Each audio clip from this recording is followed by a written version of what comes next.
خلي بالك هو برضه سن.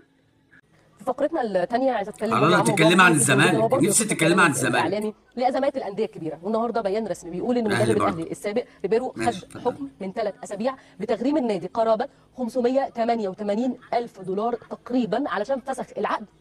حاجات كده ما تخصناش عشان اكون صريحه معاكم، ولكن اللي يخصني بقى اللي يخصني بعض النقاط اللي عايزين نقف عندها. اولا عندي سؤال، ايه راي اعلامنا الجميل اللي بيوصف دايما النادي ده انه النادي الوحيد الجميل والنادي مش عارفه الايه وكلام كده من هذا القبيل يعني.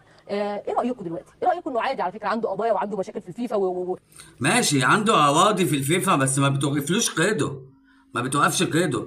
اي حد له فلوس عندنا بياخدها، احنا مش نصابين، احنا بقى اي فلوس عندنا اي حد بياخدها، ما بتوقف لنا قيد ولا بتوقف لنا نيل. ما نشوف عايز ايه ده كمان. كان اتفضل. افتراضي في عالم افتراضي كان زملكاوي، كان ممكن لو مسك الزمالك يخليه زي الاهلي؟ ولا يقدر يعمل في الزمالك اي حاجه. ليه؟ اذا كان هو مش نفسه مش عارف يعمل في الاهلي. ازاي؟ زي الناس شايف اهو. ازاي؟ ما انا بقول اهو دلوقتي انت بنتكلم على مين؟ على عايزه اداره الخطيب. هم بيقولوا للناس يا ريت تتعلموا من اداره الاهلي.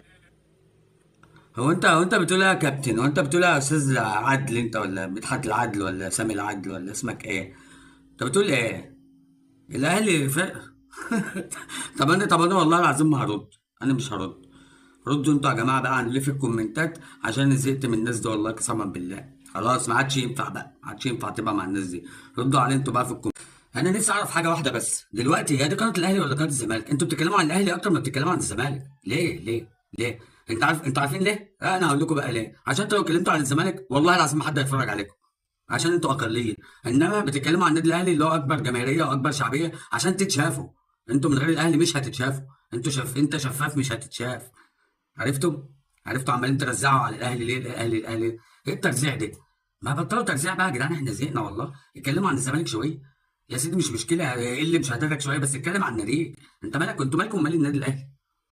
هو بس كده، ده كل الهجاصين اللي كانوا معانا النهارده. لو عجبتك الحلقه ما تنساش تعمل لايك، لو اول مره تشوفني انزل دوس اشتراك واعمل الجرس على الكل، ولو عايز تشير الفيديو شيره، وفي الختام بقول لك سلام.